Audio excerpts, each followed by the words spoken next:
ہاں جی، اللہ کا نام لے کے اب وہ 12 آیات کور کرتے ہیں انشاءاللہ تعالی. ریفرنس نمبر 1 وہ ہے سورہ آل عمران سورت نمبر 3 کی آیت نمبر 164. اعوذ باللہ من الشیطان الرجیم بسم اللہ الرحمن الرحیم. لقد من اللہ علی المؤمنین اذ بعث فیہم رسولا. بے شک یہ اللہ تعالیٰ کا احسان ہے مومنین پر کہ اس نے ان میں رسول کو بھیجا من انفسہم جو ان کی اپنی جانوں میں سے، یعنی اسی قریش کے قبیلے میں سے ہیں، بنو ہاشم سے، اور اسی سپیشی سے ہیں. ظاہر ہے کہ جب انسان آباد ہیں تو انسانوں میں پیغمبر آئیں گے. سورہ بنی اسرائیل میں آیا کہ اگر زمین پر فرشتے آباد ہوتے تو ہم فرشتوں میں سے پیغمبر بناتے. اب چونکہ انسان ہے تو ظاہر انسانوں میں سے پیغمبر ہے.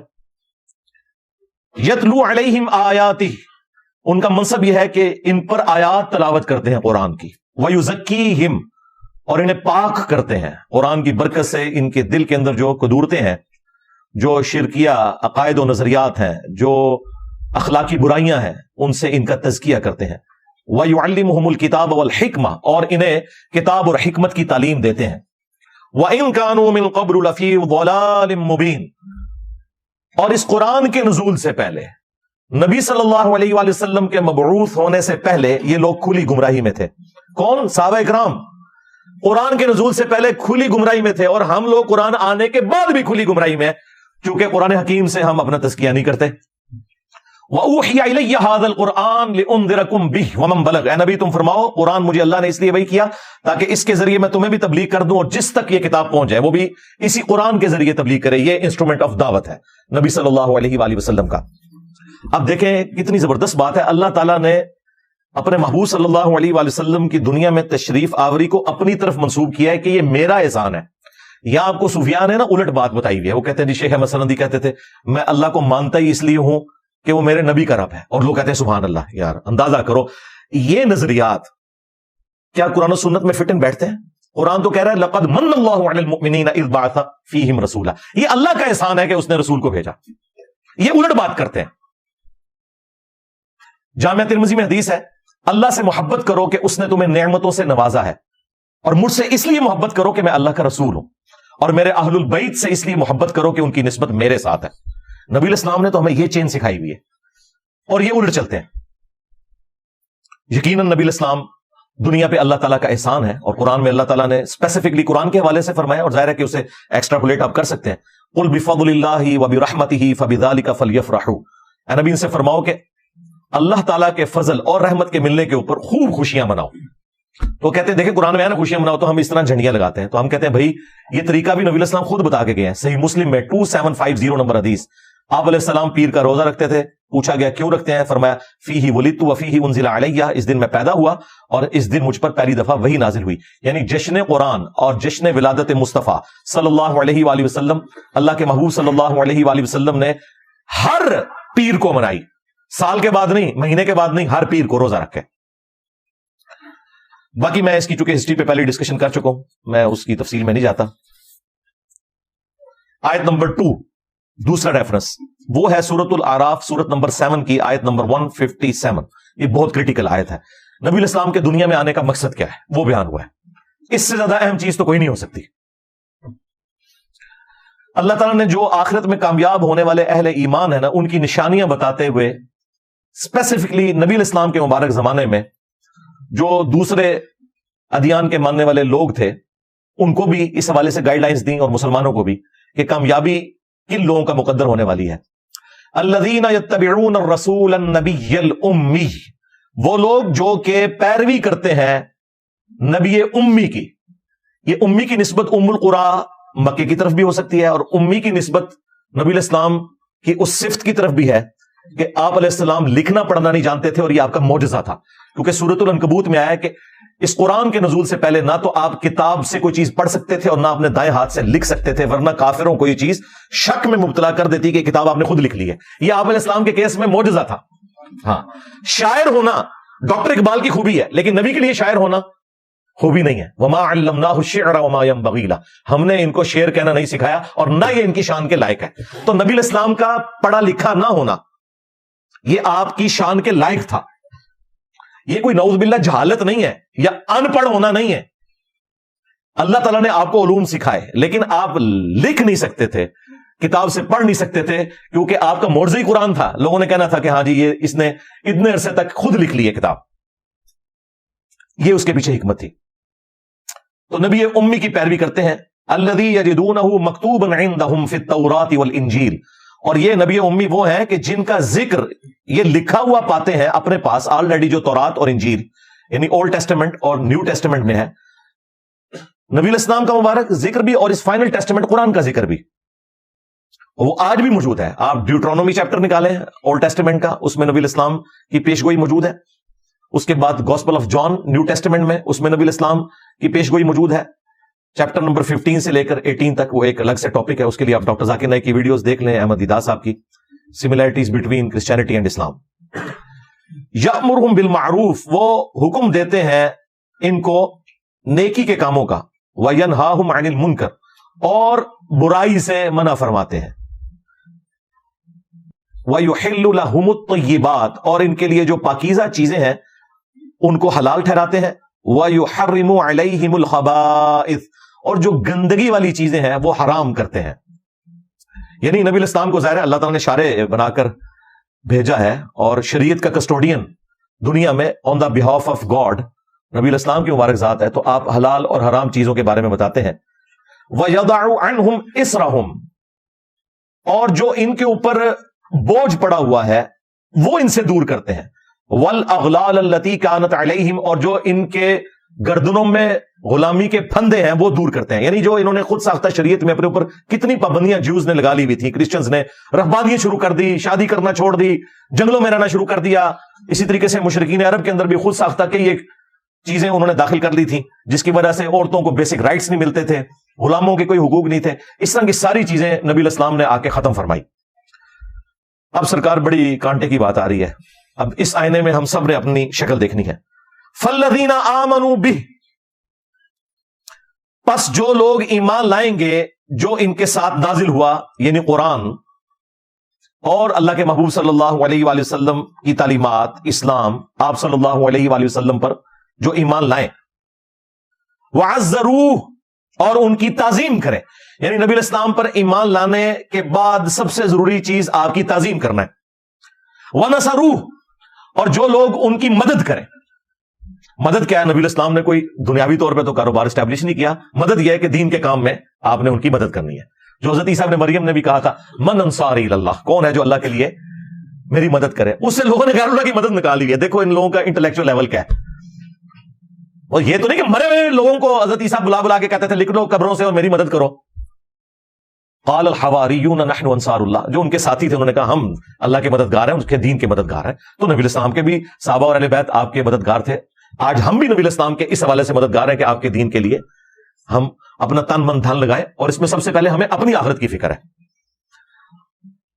اور ان کی مدد کریں. واتبعوا النور الذی انزل معہ، اور پیروی کریں اس نور کی جو ان کے ساتھ نازل ہوا یعنی قرآن.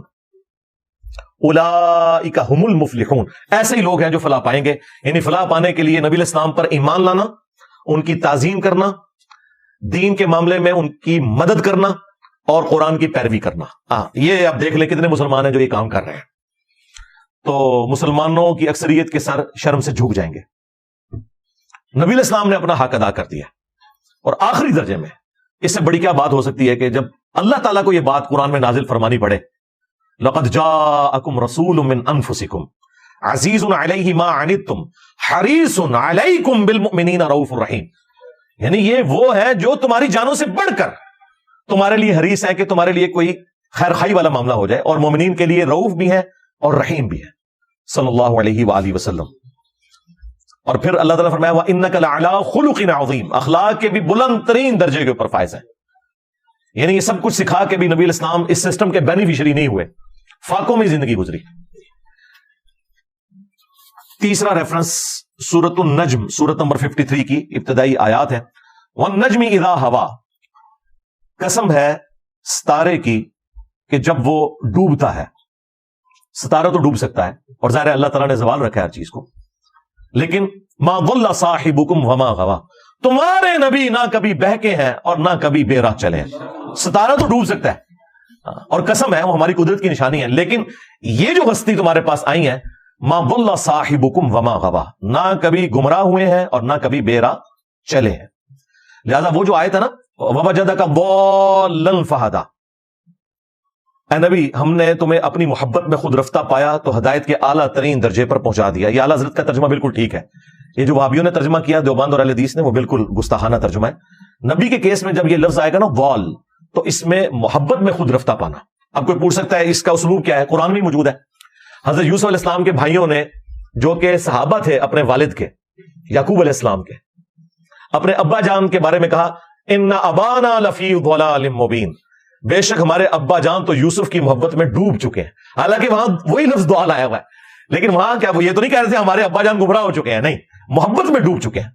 ووجدک ضالا فہدی، اے نبی ہم نے آپ کو اپنی محبت میں خود رفتہ پایا تو آپ کو ہدایت کے بلند ترین مرتبے پر پہنچا دیا. ڈیٹم لیول کی ہدایت تو آپ کی پیدائش سے لے کر وفات تک ہے. ہر ایک پیغمبر اللہ تعالیٰ کی حفاظت میں ہوتا ہے پیدائش سے لے کر وفات تک، لیکن اعلیٰ درجے کی جو ہدایت ہے وہ اللہ تعالیٰ وحی کے ذریعے اسے عطا فرماتا ہے. وما ينطق عن الهوى، اور یہ اپنی خواہش نفس سے کچھ نہیں کہتے.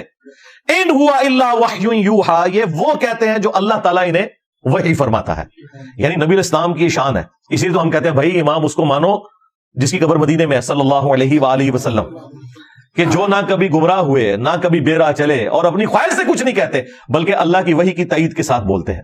اگر کہیں آپ نے کوئی ذاتی اجتہاد اپنا کیا بھی ہے تب بھی اللہ تعالیٰ نے وحی کے ذریعے اس کی ریمیڈی فرما دی. اگر وہ اللہ تعالیٰ کو پسند نہیں آیا وہ گناہ کی کیٹیگری میں نہیں ہوتا، اسے لرزش کہا جاتا ہے. وہ ایک ٹاپک الگ سے ہے، اس میں میری ویڈیو دیکھ لیں، انبیاء گناہ نہیں کرتے. بل یہ نبی الاسلام کا پروٹوکول ہے، اور اسی پروٹوکول کی وجہ سے مسند احمد میں حدیث ہے کہ بلکہ یہ سنن نبی داؤد کے اندر بھی حدیث موجود ہے کہ ایک صحابی تھے عبداللہ بن عمر بن عاص رضی اللہ تعالیٰ عنہ، وہ کہتے ہیں کہ میں نبی علیہ السلام سے جو بھی بات سنتا تھا نا وہ لکھ لیا کرتا تھا. پھر مجھے کچھ لوگوں نے کہا کہ نبی علیہ السلام کبھی غصے کی حالت میں ہوتے ہیں، کبھی آپ غم کی حالت میں ہوتے ہیں، تو تم ہر بات نہ لکھا کرو. تو میں نے لکھنا چھوڑ دیا. نبی علیہ السلام نے کچھ دن کے بعد پوچھا کہ تم کیوں نہیں لکھ رہے؟ تو انہوں نے کہا یا رسول اللہ اس طرح مجھے لوگوں نے کہا تھا تو میں نے لکھنا چھوڑ دیا. تو آپ علیہ السلام نے فرمایا کہ اللہ کی قسم، اپنی مبارک زبان کو پکڑا، اللہ کی قسم اس زبان سے حق کے سوا کچھ نہیں نکلتا. یہ پروٹوکول صرف نبی علیہ السلام کا ہے، اور اللہ تعالیٰ نے اسی پروٹوکول کی وجہ سے نبی علیہ السلام کو اس پلانٹ ارتھ پہ اپنا خلیفہ بنایا. وما رمیت اذ رمیت ولکن اللہ رما. اے نبی جب تم نے کنکریاں ماری تھیں کافروں کے لشکر کی طرف، وہ تم نے نہیں ماری تھی بلکہ وہ تو اللہ نے ماری تھی، جب کہ تم نے ماری تھی. یعنی اللہ تعالیٰ نے اپنے پیغمبر کو، ان کے مبارک ہاتھ کو اپنی طرف منسوب کیا، کیونکہ دنیا پہ وہ اللہ کے ریپرزینٹیٹو ہیں. ید اللہ فوق ایدیہم، اصحاب شجرہ کے بارے میں آیا کہ جب یہ درخت کے نیچے آپ کی بیعت کر رہے تھے نا، آپ کے ہاتھ پہ اللہ کا ہاتھ تھا ان کے ہاتھ کے اوپر. یعنی یہ نہیں کہ نبی علیہ السلام کا ہاتھ جو ہے وہ اللہ کا ہاتھ فزیکلی، مراد یہ کہ وہ اللہ کے ریپرزینٹیٹو ہیں. ریفرنس نمبر 4، یہ سورۃ الحجرات سورۃ نمبر 49 کی ابتدائی آیات ہیں. یا ایھا الذین آمنوا، اے ایمان والو، لا تقدموا بین یدی اللہ ورسولہ، مت آگے بڑھو اللہ اور اس کے رسول سے. بس جتنا تعلیم کیا ہے نا اس میں خود صفرے لگا کے ایڈ نہ کرو. جو تعلیمات ہیں جہاں پر فرمایا کہ یہاں پہ رک جاؤ وہاں پہ رک جانا ہے، جہاں پہ فرمایا کہ یہ حلال ہے اسی کو حلال سمجھنا ہے، جس کو حرام کیا اسی کو حرام سمجھنا ہے. خود سے دین میں کوئی بدعتیں داخل نہیں کرنی. واتقوا اللہ، اور اللہ کا تقوی اختیار کرو. ان اللہ سمیع علیم، بے شک اللہ تعالیٰ سننے والا علم والا ہے. یا ایھا الذین آمنوا، اے ایمان والو، لا ترفعوا اصواتکم فوق صوت النبی، اپنی آواز کو بھی کبھی نبی صلی اللہ علیہ وآلہ وسلم کی آواز سے بلند نہ کرنا. ولا تجہروا لہ بالقول کجہر بعضکم لبعض، اور ان کے حضور اس طریقے سے بلند آواز میں گفتگو نہ کرنا جس طرح آپس میں ایک دوسرے کے ساتھ کرتے ہو. ان تحبط اعمالکم وانتم لا تشعرون، ایسا نہ ہو کہ تمہارے اعمال برباد کر دیے جائیں اور تمہیں شعور بھی نہ ہو، توبہ کی توفیق بھی نہ ملے. اور یہ حیران کن بات ہے کہ یہ آیت کسی عام انسان کے بارے میں نازل نہیں ہوئی، بلکہ صحیح بخاری کے اندر شان نزول موجود ہے. عبداللہ ابن ابی ملیکہ تابعی کہتے ہیں قریب ہے کہ اس مخلوق کے دو بہترین لوگ یعنی ابو بکر اور عمر برباد ہو جاتے جب انہوں نے انجانے میں رسول اللہ کے حضور اپنی آوازوں کو بلند کر دیا. ایک قبیلہ آیا ہوا تھا نبی الاسلام کی یہ مبارک عادت تھی کہ جب قبیلہ اسلام قبول کر کے واپس جاتا تھا تو ایک فوکل پرسن آپ مقرر کرتے تھے. حضرت ابوبکر نے مشورہ دیا کہ اس کو فوکل پرسن مقرر کریں. حضرت عمر نے کہا نہیں یا رسول اللہ اس کو کریں. اس میں وہ آپس میں ان کی تلخ کلامی ہوگی. نبی الاسلام سے کوئی بدتمیزی نہیں کی, آپس میں آوازیں بلند ہوئی تو یہ آیات نازل ہوئی کہ اگر تم نے بھی رسول اللہ کے حضور آپس میں بھی بات کرتے ہوئے آواز کو بلند کیا چھٹی ہو جائے گی. تو سرکار اگر یہ ابوبکر اور عمر کا سٹیٹس ہے تو بابے تو شاہی کوئی نہیں. یعنی نبی الاسلام کی آواز سے آواز بلند کرنا اعمال کو برباد کرتا ہے. نبی کی حدیث سے کسی بابے کے قول کو بلند کرنا وہ تو تمہارا ایمان ہی برباد کر دے گا, کیونکہ میں نبی سا ہے ہی کوئی نہیں, تیرے بابے تھے شاہی کوئی نہیں, بلکہ بابے تھے شاہی کوئی نہیں. یہ دیکھ لیں, یہ کتابوں کا خدا ہے.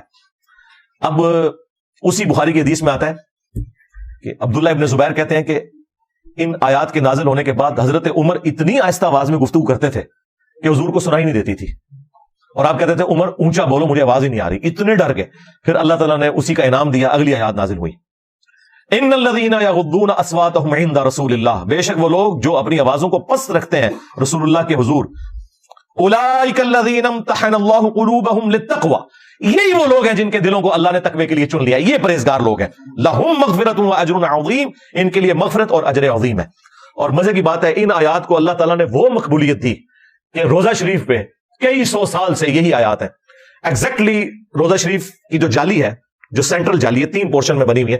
سینٹرل جو جالی ہے جس میں وہ دائرے کے نشان, ایک بڑے دائرے کا نشان ہے, اس کے پیچھے نبی الاسلام کی قبر مبارک, آپ کا چہرہ مبارک ہے پیچھے کر کے, اس کے بعد سیدنا ابوبکر سیدنا عمر. اس جالی کے اوپر یہی لکھا ہوا ہے یا ایھا الذین آمنوا لا ترفعوا اصواتکم فوق صوت النبی. اور جو اس طرف جالی ہے باب السلام کی طرف سے جب آپ انٹر ہوتے ہیں, وہ بھی گولڈن جالی ہیں, ان کے اوپر یہ آیت لکھی ہوئی ہے ان الذین یغضون اصواتهم عند رسول اللہ. اور جو باب جبریل کی طرف تیسری جالیاں آتی ہیں جب آپ سلام عرض کر کے آگے چلتے ہیں تو ان کے اوپر پھر وہ آیت لکھی ہے ما کان محمد ابا احد من رجالکم ولکن رسول اللہ وخاتم النبیین. تو میرے بھائی یہ بڑا سینسٹیو ایشو ہے. یہاں تو لوگ کہتے ہیں جی خیر ہے حدیث, بلکہ وہ تو ایک مفتی کہتا ہے جی یہ ہمیں بار بار نہ بتایا کرو حدیث میں آیا, حدیث میں آیا. کہ دسیے تنوں فتاوی عالمگیری چ آیا ہے, قدوری شریف چ آیا ہے کہ کتے نال منہ کالا کر لو تے کھوتے نال منہ کالا کر لو تے اے ہوندا ہے. اے دسیے تنوں, ہمیں نہ حدیثیں سنایا کرو. سورۃ النساء کی آیت نمبر 65 میں اللہ تعالیٰ نے فرمایا کہ اے نبی تیرے رب ہونے کی قسم یہ مومن ہی نہیں ہو سکتے جب تک کہ ہر معاملے میں آپ کو اپنا حاکم نہ مان لیں, اور جب آپ فیصلہ کر دیں تو اپنے دل میں بھی اس کے بارے میں کوئی کجی محسوس نہ کرے, تب یہ مومن ہوں گے. اب ان کو نہیں ہضم ہوتا, یعنی نبی الاسلام کی ہم حدیث بتاتے ہیں ان کو فوراً خیال آتا ہے کہ اچھا یہ اگر حدیث میں لکھا ہوا ہے تو بابا جی انہوں نہیں سی پتا, وہ پھر کیوں کر کے گئے, وہ تھوڑے بابے تھے کلمے پڑھا کے گئے اپنے نام دے, چشتی رسول اللہ پارٹی, اشرف تھانوی رسول اللہ پارٹی, جن کو کلمے سمجھ نہیں آئے ہیں ان کو اگر قرآن و حدیث سمجھ نہیں آیا تو وہ چھوٹی بات ہے. اتنی کافی ہے. ریفرنس نمبر 5 سورہ آل عمران سورت نمبر 3 کی مشہور آیت. یہ میلاد کے جلسوں میں آپ کو اکثر سننے کو ملتی ہے, لیکن کلاس کی آیت ہے, کمال آیت ہے. قل ان کنتم تحبون اللہ فاتبعونی یحببکم اللہ. اے نبی ان سے فرما دو کہ اگر تم اللہ سے محبت کا دعویٰ رکھتے ہو پھر میری یعنی نبی کی اتباع کرنی ہوگی. اطاعت نہیں, صرف اتباع. اتباع کہتے ہیں دل کے ساتھ کسی کی بات کو ماننا. ایک تو ہے نا کہ مان لینا حکم ہے, مجبوری ہے, اندر سے ماننا محبت رکھتے ہوئے اس شخصیت کے ساتھ, اسے کہتے ہیں اتباع. یحببکم اللہ, اور اگر ایسا کرو گے پھر اللہ تم سے محبت کرے گا. اصل چیز تو یہ ہے, تم تو ویسے ہی دعویٰ کرتے رہو, ون وے ٹریفک چڑھاتے رہو اپنے عشق و محبت کی. اگر اللہ کی محبت تمہیں چاہیے نا پھر نبی کی اتباع کرنی ہوگی. وَيَغْفِرْ لَكُمْ ذُنُوبَكُمْ, پھر وہ تمہیں معاف بھی کر دے گا, تمہارے گناہوں کو بخش بھی دے گا. واللہ غفور رحیم, اور اللہ تعالیٰ بخشنے والا رحم فرمانے والا ہے. قل اطیعوا اللہ والرسول, اے نبی ان سے فرماؤ اطاعت کرو, حکم مانو اللہ کا اور اس کے رسول کا. فَإِن تَوَلَّوْا, اور اگر یہ روگردانی کریں, فَإِنَّ اللَّهَ لَا يُحِبُّ الْكَافِرِينَ, تو اللہ تعالیٰ کو کافروں سے کوئی محبت نہیں, سیدھا کافر. لیکن پاکستان کے شناختی کارڈ میں مسلمان ہی, بے فکر ہو, کوئی مسئلہ نہیں. ہاں اللہ کے نزدیک کافر نا, ایتھے مسلمان ہو, جنازہ بھی پڑھا گے انشاءاللہ تعالیٰ, قبر بھی بناواں گے, سب کچھ کریں گے. ہاں اللہ کے حضور اگر نافرمانی کے ساتھ موت آئی ہے تو اللہ کے حضور تو پھر یہی ہے. اور اسی کو سپورٹیو سورہ نساء میں وہ آیت ہے من یطیع الرسول فقد اطاع اللہ, جس نے رسول کا حکم مانا اس نے اللہ کا حکم مانا. کہتے ہیں جی قرآن کافی ہے, سنت کا کہاں لکھا ہوا ہے؟ جی سنت کا لکھا ہوا ہے نا, جس نے رسول کا حکم مانا اس نے اللہ کا حکم مانا. سنت کو ماننا قرآن ہی کو ماننا ہے, قرآن ہی نے ہماری رہنمائی کی ہے سنت کی طرف, اور سنت ہی کا ریٹن ریکارڈ ہے احادیث کی شکل میں. ریفرنس نمبر 6, یہ میں نے ترتیب بڑی انٹلیکچوئل رکھی ہے. یہ نہیں ہے کہ میں نے رینڈملی درجنوں آیات میں سے یہ 12 میں نے سلیکٹ کی ہیں, ان کو بھی پھر میں نے کئی گھنٹے لگا کے کہ ایک انٹلیکچوئل ترتیب بنے تاکہ مقدمہ پہنچے ربیع الاول شریف کے اس مہینے میں کہ ہمارے نبی الاسلام کی بعثت کا مقصد کیا ہے. سورۃ الاحزاب کی آیت نمبر 45 اور 46, سورت نمبر 33. یا ایھا النبی انا ارسلناک شاہدا ومبشرا ونذیرا. اے نبی صلی اللہ علیہ وآلہ وسلم, اعلیٰ حضرت نے اس کا ترجمہ کیا ہے اے غیب کی خبریں بتانے والے. بالکل صحیح ترجمہ ہے. نبی ہوتا ہی ہوا ہے جس کے پاس غیب کی خبر آتی ہے اللہ کی طرف سے. ہمارا جھگڑا یہ ہے کہ یہ کوئی کمپیٹنسی نہیں جو نبی حاصل کرتے ہیں, بلکہ اللہ وحی کے ذریعے بتاتا ہے. وما کان اللہ لیطلعکم علی الغیب, اللہ کی یہ شان نہیں کہ ہر ایک کو غیب پر اطلاع دے. ولکن اللہ یجتبی من رسلہ من یشاء, بلکہ اللہ اپنے رسولوں میں سے جسے چاہتا ہے اسے غیب کی خبر دیتا ہے. آپ اسے غیب کی خبر کہہ لیں, اسے علم غیب کہہ لیں, یہ ساری ٹرمنالوجیز درست ہیں, لیکن اللہ کے بتانے پر ہے. اے نبی صلی اللہ علیہ وآلہ وسلم, بے شک ہم نے آپ کو بھیجا گواہ بنا کر اور خوشخبری دینے والا اور ڈر سنانے والا. خوشخبری اہل ایمان کو جنت کی, اور ڈر جو ہے وہ فاسقین کو جہنم کا, اور شاہد گواہ. اچھا ابھی ادھر اعلیٰ حضرت نے ترجمہ کیا ہے شاہد کا حاضر و ناظر, لیکن اعلیٰ حضرت کی ڈنڈی آگے جا کے پکڑی جائے گی. سورۃ البقرہ میں بھی یہی لفظ آیا, سورۃ الحج میں آیا, وہاں پہ تھا کہ یہ نبی اس امت کے اوپر شاہد ہیں اور یہ امت اگلی امتوں پر شاہد ہے. تو وہاں ترجمہ اعلیٰ حضرت کا کیا بننا تھا, یہ نبی اس امت کے اوپر حاضر و ناظر ہے اور پوری امت ساری انسانیت کے اوپر جو پہلے بھی گزر چکی حاضر و ناظر ہے. وہ تھے اعلیٰ حضرت گواہ ترجمہ کیا. گواہ یعنی کہ اللہ کے لیے گواہی لے کر کھڑے ہوئے ہیں. جو مولانا مودودی نے کتاب بھی لکھی ہے شہادت علی الناس, یہ پوری امت بھی گواہ ہے, یعنی اللہ کے حق میں گواہی دیتے ہوئے کھڑی ہوگی ہے پوری انسانیت تک توحید کا پیغام پہنچانے کے لیے. تو نبی الاسلام بھی شہادت علی الناس کرنے ہیں. وہ صحابہ کرام کے اوپر گواہ تھے, اپنے زمانے کے لوگوں کے اوپر گواہ تھے, اور پھر حجۃ الوداع کے موقع پر نبی الاسلام نے امت کو یہ کام ٹرانسفر کیا. اب یہ امت بھی گواہ ہے باقی ساری امت کے اوپر, اور اگلی امتوں پر گواہ ہے کہ ان کے انبیاء کرام نے ان تک بات صحیح پہنچائی تھی. وہ صحیح بخاری میں آتا ہے قوم نوح انکار کر دے گی کہ ہمارے پیغمبر نے کوئی بات ہی ہم تک نہیں پہنچائی, تو پھر امت محمدیہ گواہی دے گی, اور وہ گواہی کس بنیاد پہ دے رہی ہوگی, قرآن کی بنیاد پہ. یہ سورۃ البقرہ کی آیت نمبر 143 کے کانٹیکسٹ میں بخاری میں حدیث موجود ہے. تو اے نبی آپ گواہ ہیں, اللہ کے لیے کھڑے ہوئے ہیں, خوشخبری دینے والے, ڈر سنانے والے. وَدَاعِيًا إِلَى اللَّهِ, اور داعی ہیں, بلانے والے ہیں اللہ کی طرف, بِإِذْنِهِ, اس کے اذن کے ساتھ. وَسِرَاجًا مُنِيرًا, اور آپ ایسے سورج ہیں جو چمکا کے رکھ دیتے ہیں باقیوں کو بھی, یعنی جو بھی رسول اللہ کے ساتھ اٹیچ ہو جائے گا دنیا اور آخرت میں کامیابی اس کا مقدر ہوگی. تو نبی الاسلام نور ہدایت ہے. اس آیت کے تحت ہمیں یہ بات پتہ چلی کہ نبی الاسلام سراجم منیرہ ہے, ایسے نور ہے جو باقیوں کو بھی نور بنا دیتا ہے. یہ ہدایت کے نور کی بات ہو رہی ہے. سورۃ المائدہ میں بھی ہے نا, قد جاءکم من اللہ نور و کتاب مبین, بے شک تمہارے پاس اللہ کی طرف سے ایک نور آیا اور ایک کتاب. وہاں نور سے مراد اہل سنت کے جو سب سے پہلے مفسر ہیں جنہوں نے تفسیر لکھی, تفسیر تبری ابن جریر تبری کی, اسی سے حافظ ابن کثیر نے سارا چھاپا انہی سے مارا ہوا ہے. اصل میں تفسیر پہلی وہ لکھی گئی تھی. انہوں نے اس آیت کے کانٹیکسٹ میں لکھا یہاں نور سے مراد نبی صلی اللہ علیہ وآلہ وسلم کی ذات ہے. لیکن یہ نور ہدایت جو مسند احمد میں حدیث ہے, میں اللہ کے ہاں اس وقت بھی خاتم النبیین لکھا ہوا تھا جب آدم علیہ السلام ابھی مٹی اور پانی کے درمیان تھے. اس وقت بھی میں دعائے ابراہیم ہوں, میں عیسیٰ کی بشارت ہوں, میں اپنی ماں کا وہ خواب ہوں جو انہوں نے پیدائش کے وقت دیکھا کہ ان کے لیے ایک نور ظاہر ہوا جس سے شام کے محلات بھی روشن ہو گئے. یعنی نبی الاسلام کی والدہ سیدہ آمنہ سلام اللہ علیہا کو یہ خواب دکھایا گیا تھا کہ آپ سے جو بچہ پیدا ہوگا بالآخر اس کی حکومت رومن امپائر کو بھی سپر سیڈ کر جائے گی. تو نبی الاسلام نور ہدایت ہے. نبی الاسلام تو بہت بڑی ہستی, خلفائے راشدین, آل البیت, صحیح بخاری, صحیح مسلم, یہ سب کے سب نور ہدایت ہیں الحمدللہ. تو یہ ثبوت ہے اس بات کا کہ نبی صلی اللہ علیہ وآلہ وسلم کو ہم نور کہتے ہیں ہدایت کے طور پر, یہ آپ کی کوالٹی کے طور پر. ریفرنس نمبر 7 سورہ سبا سورت نمبر 34 کی آیت نمبر 28. وما ارسلناک الا کافۃ للناس بشیرا ونذیرا, اے نبی ہم نے آپ کو پوری انسانیت کے لیے خوشخبری دینے والا اور ڈر سنانے والا بنا کر بھیجا. ولکن اکثر الناس لا يعلمون, لیکن اکثر لوگ اس حقیقت کو نہیں جانتے. یہ نبی الاسلام کی بہت بڑی خوبی ہے. وما ارسلناک الا رحمۃ للعالمین جو سورۃ الانبیاء میں بھی ہے, ہم نے آپ کو سارے جہان والوں کے لیے رحمت بنا کر بھیجا. تمام جہانوں کے لیے رحمت بنا کے بھیجا, یہ بھی ترجمہ عربی میں درست ہے, اور تمام جہان والوں کے لیے یہ بھی درست ہے. تمام جہانوں سے مراد کیا, یعنی یہ انسانوں کا ایک جہان ہے, درختوں کا ایک جہان ہے, جانوروں کا ایک جہان ہے, پرندوں کا ایک جہان ہے, یعنی ان کی جو اپنی ایک جو کلوز انوائرمنٹ میں جو وہ رہتے ہیں، یہ سب کے سب جہان ہے، ان تمام کے لیے رحمت ہے نبی صلی اللہ علیہ وآلہ وسلم کی مبارک ذات۔ تو یہاں پر ہے کہ پوری انسانیت کے لیے آپ پیغمبر بنا کے بھیجے گئے، اور یہ آپ کی وہ خوبی ہے جو کسی اور پیغمبر کے پاس نہیں ہے۔ بخاری اور مسلم دونوں میں حدیث ہے، اللہ تعالیٰ نے مجھے 5 ایسی خوبیاں دی جو کسی پیغمبر کو نہیں دی۔ ان میں سے پہلی خوبی یہ کہ پوری زمین میرے لیے مسجد بنا دی گئی، سجدہ گاہ، میرے امتی جہاں چاہے نماز ادا کر سکتے ہیں۔ دوسرا، اللہ تعالیٰ نے 1 مہینے کی مسافت سے میرا روب ڈال دیا میرے دشمنوں کے اوپر، میری امت 1 مہینے دور ہوگی، ان کے اوپر روب ڈال جائے گا۔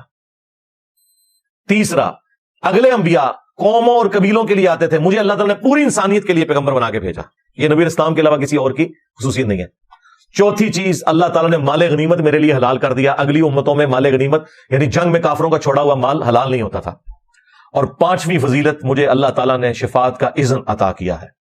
اور مسلم شریف میں ایک 6ٹھی فضیلت بھی آئی ہے، اللہ تعالیٰ نے مجھ پہ ختم نبوت فرما دیا ہے۔ وہاں پہ وہ لفظ خاتم کا آیا، جو یہ قادیانی دجال دھوکہ دیتے ہیں نا کہ خاتم کا لفظ قرآن میں ہے، خاتم دکھائے، تو خاتم بھی مسلم میں موجود ہے۔ نبی علیہ السلام نبوت کی مہر بھی ہے، سیل آف دا پروفٹ بھی ہے، اسٹمپ آف دا پروفٹ بھی ہے، اور رسولوں کے سلسلے کو ختم فرمانے والے بھی ہیں۔ اس کے لیے آپ میری ایک تفصیلی ویڈیو دیکھ لیں، قادیانیوں کو مسلمان بنانے والی ویڈیو، اس میں نے تفصیل کے ساتھ بیان کیا۔ ریفرنس نمبر 8 سورہ التوبہ سورت نمبر 9 کی آیت نمبر ہے 33، یہ سورہ صف میں بھی آئی ہے۔ وَالَّذِي أَرْسَلَ رَسُولَهُ بِالْهُدَى وَدِينِ الْحَقِّ، وہی اللہ ہے جس نے الہدا یعنی قرآن کے ساتھ اپنے نبی کو بھیجا، اور دین حق یعنی اسلام کے ساتھ، لِيُظْهِرَهُ عَلَى الدِّينِ كُلِّهِ، تاکہ تمام ادیان کے اوپر اس دین کو غالب کر دے۔ وَلَوْ كَرِهَ الْمُشْرِكُونَ، خواہ مشرک اس کا برا مان جائیں، اللہ تعالیٰ نے اپنے نبی کے اس دین کو غالب فرمانا ہے، اور دیکھیں چند سالوں کے اندر غالب کیا۔ بخاری مسلم میں حدیث ہے کہ عنقریب کیسر روم ختم ہو جائے گا، پھر قیامت تک کوئی کیسر نہیں ہوگا، کوئی رومن امپائر نہیں ہوگی۔ عنقریب پرشیا کی امپائر بھی ٹوٹ جائے گی، پھر قیامت تک کوئی کسرا نہیں ہوگا۔ اور دیکھیں اللہ تعالیٰ نے چند سالوں کے اندر، خلفائے راشدین کے دور کے اندر، دونوں سپر پاورز مسلمانوں کے قدموں میں ڈھیر کر دی، اور آپ کی پروفیسی پوری ہوئی الحمدللہ۔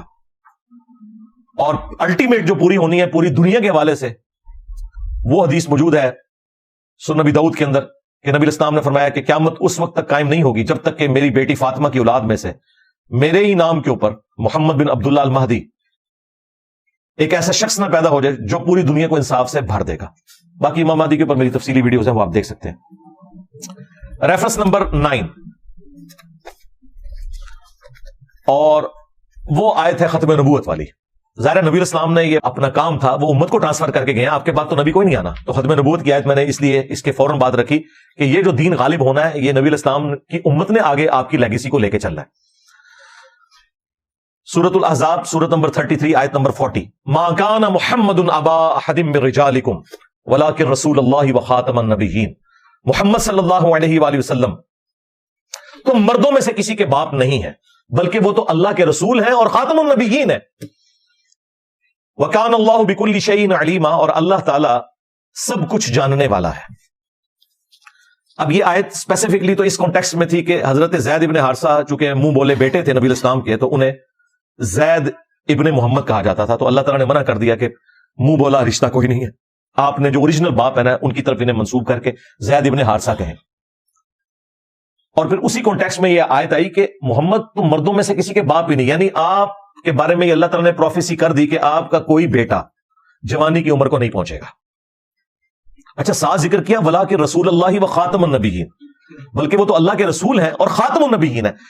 اس چیز کا اس سے کوئی تعلق ہے جبھی تو اس آیت کے اندر آیا نا کہ مردوں میں سے کسی کے باپ نہیں بلکہ وہ تو خاتم النبیین ہے۔ کیا مطلب؟ کہ ان کا کوئی بیٹا مرد نہیں ہوگا، بچپن میں فوت ہو جائیں گے بچے۔ کیوں؟ ولا کہ رسول اللہ و خاتم النبیین، چونکہ وہ اللہ کے رسول ہیں اور ایسے رسول کے جو خاتم النبیین ہے، تو ختم نبوت کا تقاضا یہ ہے کہ آپ کا کوئی بیٹا جوانی کی عمر کو نہ پہنچے، ورنہ یہ اللہ تعالیٰ کی رحمت کا تقاضا تھا کہ اگر ابراہیم کا بیٹا پیغمبر ہے تو رسول اللہ کا بیٹا بھی پیغمبر ہونا چاہیے۔ تو اللہ تعالیٰ نے ان کے بیٹوں کو بچپن ہی میں موت دے دی کیونکہ آپ خاتم النبیین ہیں۔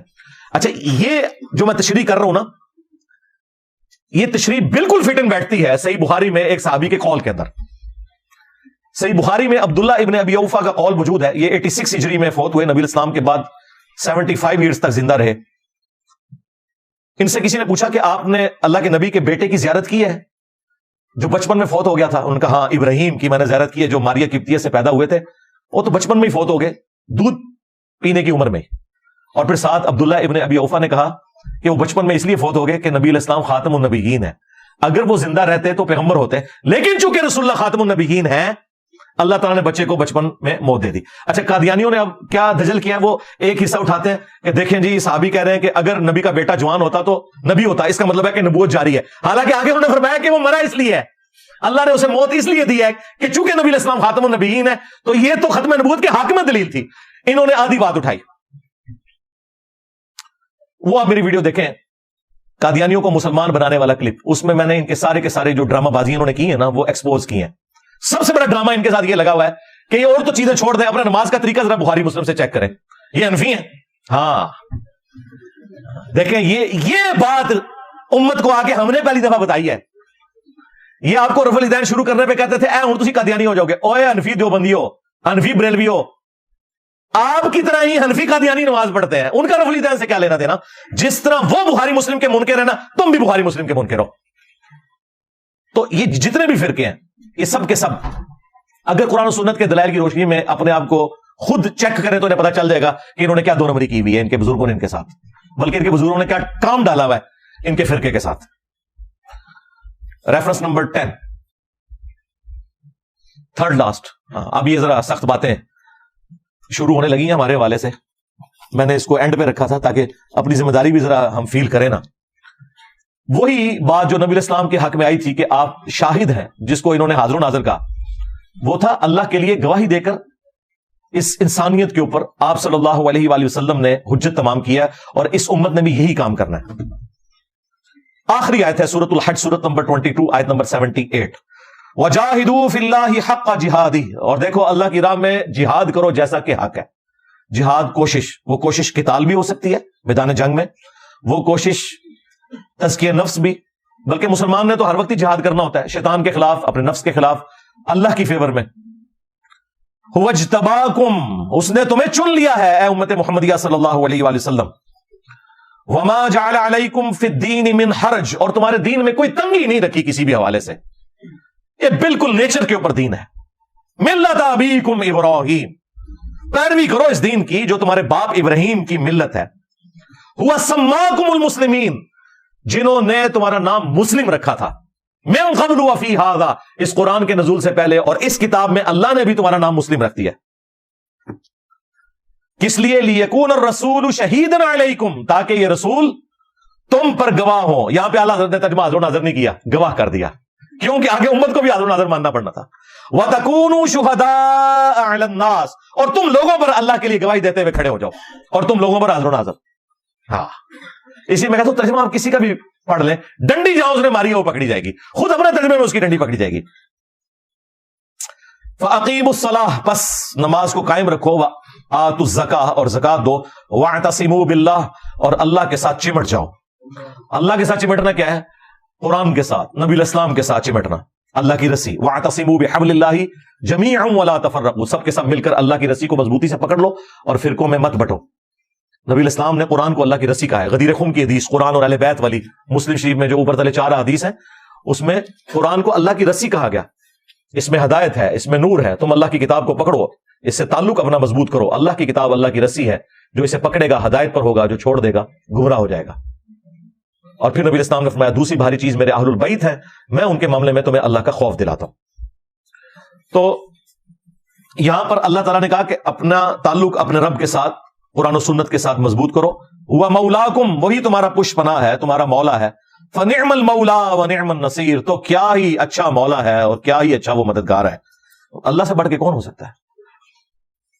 تو یہاں پہ آپ کا نام مسلم بتایا گیا ہے، بریلوی دیوبندی اہل حدیث شیعہ نہیں بتایا گیا، حنفی شافعی مالکی نہیں.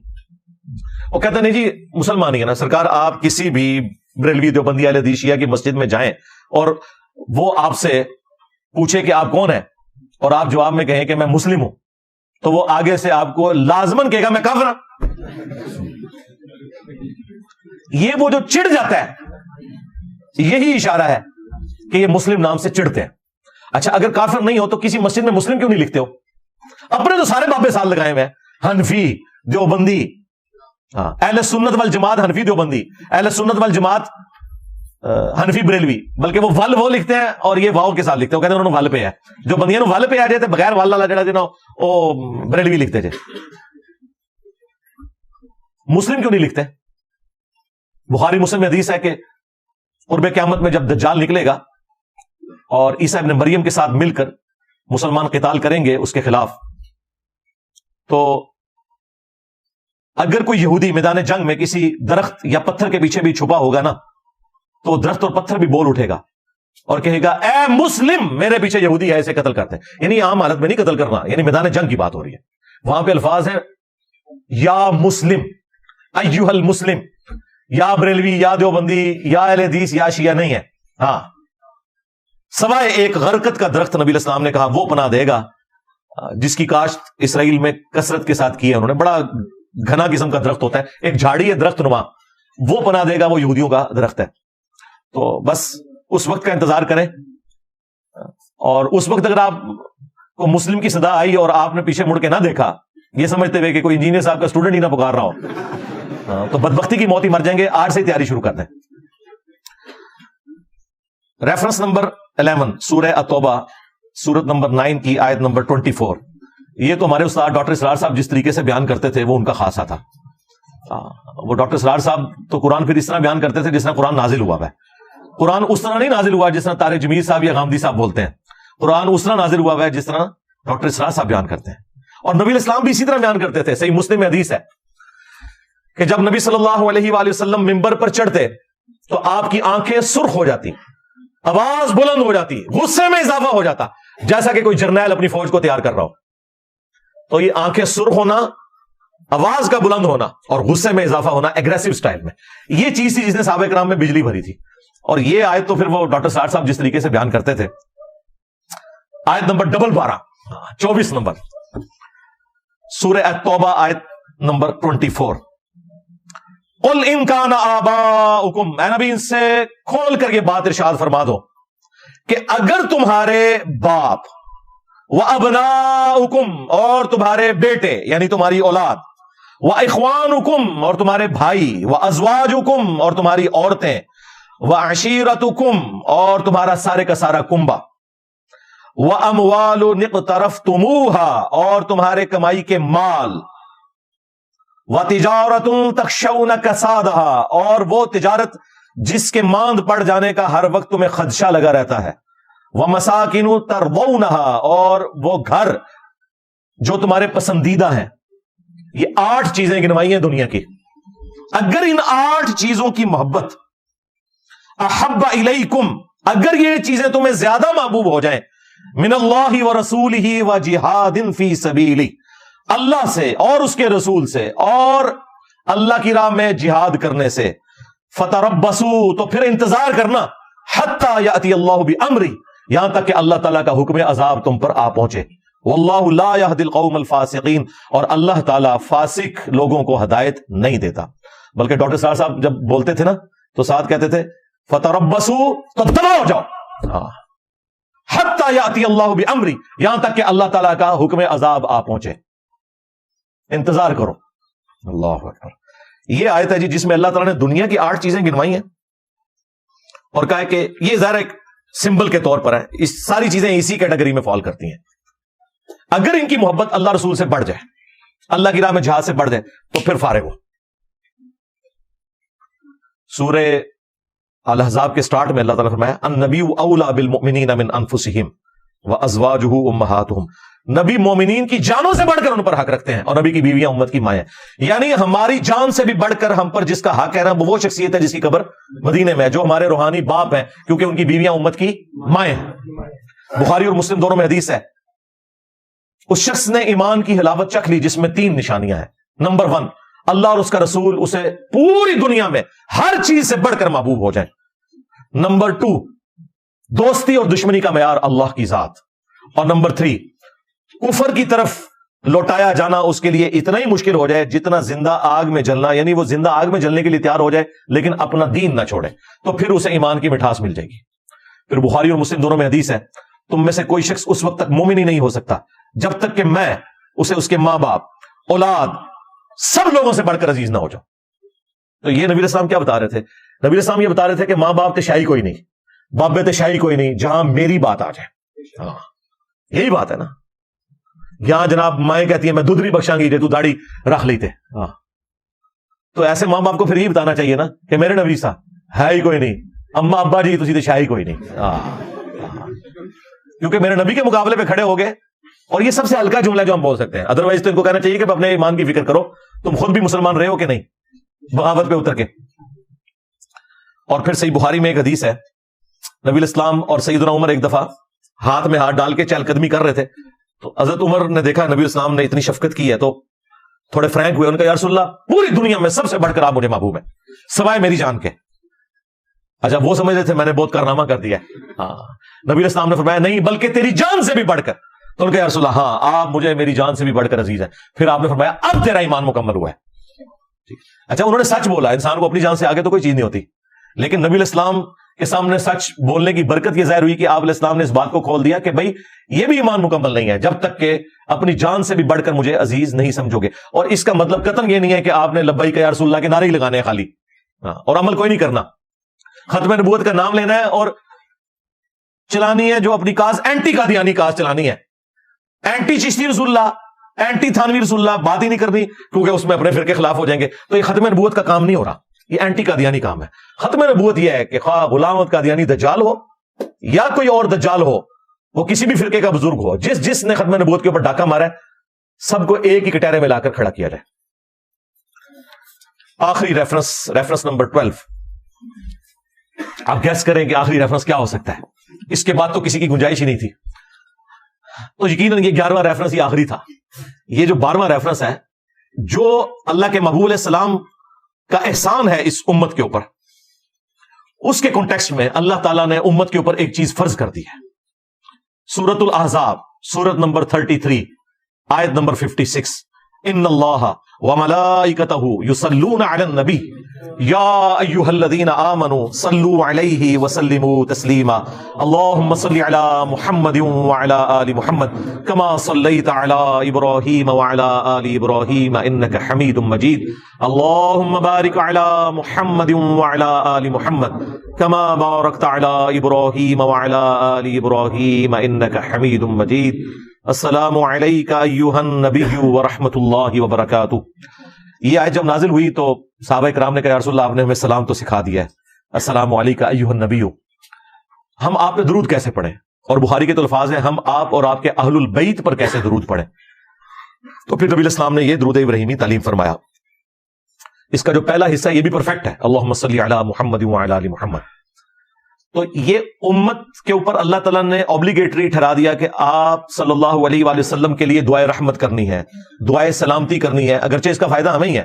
مسلم شریف میں حدیث ہے جو مجھ پر ایک دفعہ درود پڑے گا اللہ تعالیٰ اس پہ 10 رحمتیں نازل فرمائے گا. اور درود شریف کے فضائل میں تو میری پوری مجلس ہے 5 گھنٹے کی، آپ وہ دیکھ لیں. درود شریف سے متعلق 50 کوسچنز وہاں پہ تفصیل کے ساتھ مل جائے گی. بہرحال اس آیت میں امت کو یہ تعلیم کیا گیا ہے کہ جس نبی کا یہ آپ پر احسان ہے، جس نبی کو اللہ تعالیٰ نے ذریعہ بنایا آپ کی ہدایت کا، آپ نے ان کے لیے دعا کرنی ہے. اس لیے ہم دیکھیں ہماری نماز اسی چیز کے ساتھ جڑی ہوئی ہے. ہم نماز میں بھی درود شریف پڑھتے ہیں، آگے پیچھے بھی، مسجد میں جاتے وقت بھی درود شریف ہے. اور درود شریف کو اپنا حرز جاں بنانا ایک مومن کی نشانی ہے الحمدللہ. باقی نبی الاسلام کو ہماری دعاؤں کی کوئی ضرورت نہیں ہے. وَرَفَعْنَا لَكَ ذِكْرَكَ، اے نبی ہم نے آپ کے لیے آپ کے ذکر کو بلند کر دیا ہے. دنیا میں جہاں کہیں بھی اللہ کا نام لیا جاتا ہے اذان کے اندر یا نماز میں تو ساتھ رسول اللہ کا بھی نام مبارک ذکر ہوتا ہے. اشہد ان لا الہ الا اللہ تو اشہد ان محمد رسول اللہ، یہ ساتھ ہی ذکر ہوتا ہے. وَلَلْآخِرَةُ خَيْرٌ لَكَ مِنَ الْأُولَى، اے نبی آپ کا ہر آنے والا لمحہ گزرے ہوئے لمحے سے بہتر ہوگا.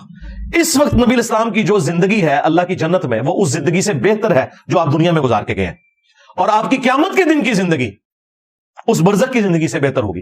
ہر لمحے درود شریف جو اللہ بھیج رہا ہے اور اس کے فرشتے بھیج رہے ہیں، بے شک اللہ اور اس کے فرشتے درود بھیجتے ہیں نبی صلی اللہ علیہ وآلہ وسلم پر. تو نبی الاسلام کی تو شان ہر وقت بلند ہو رہی ہے. اللہ کا درود بھیجنا یہ ہے کہ اللہ تعالیٰ کسی کو نہیں کہتا، اللہ تو خود شان بلند کر دیتا ہے. یہ تو فرشتے یا ہم ہیں جو ہم کہتے ہیں اللہم صلی علی محمد، اے اللہ تو محمد صلی اللہ علیہ وآلہ وسلم پر رحمت نازل فرما. اللہ کو تو کسی کو کہنے کی ضرورت نہیں ہے. اللہ کا درود یہ ہے کہ اللہ تعالیٰ کہتا ہے میں نے اپنے نبی پر اتنی رحمتیں کی، میں نے اپنے نبی کے اتنے درجات بلند کیے. اللہ کو تو کسی کو کہنے کی ضرورت ہی نہیں ہے. تو یہ نبی صلی اللہ علیہ وآلہ وسلم کی خوبی ہے کہ آپ کا ہر آنے والا لمحہ گزرے ہوئے سے بہتر ہے.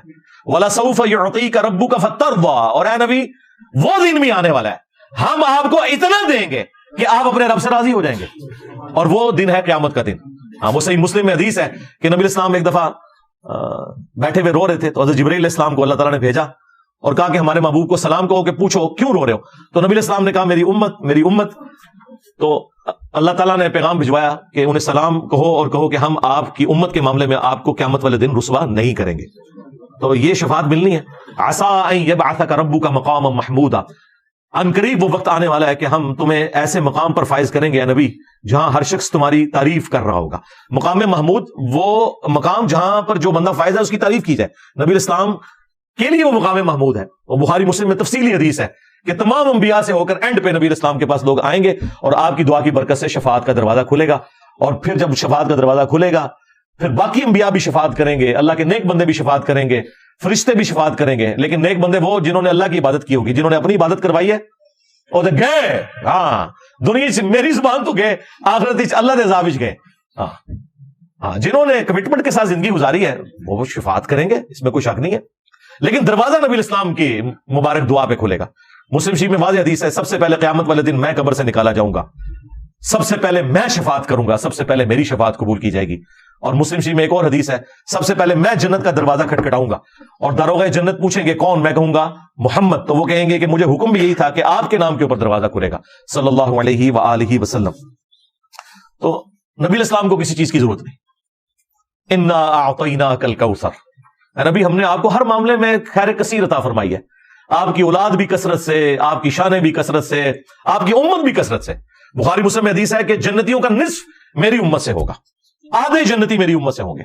تو ہر معاملے میں اللہ تعالیٰ نے خیر کثیر عطا فرمائی ہے.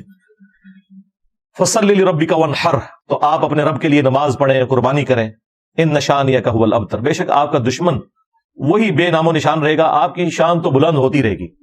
إِنَّا كَفَيْنَاكَ الْمُسْتَهْزِئِينَ، اے نبی آپ کا جو لوگ مذاق اڑاتے ہیں ہم کفایت کر جائیں گے آپ کو ہر معاملے میں.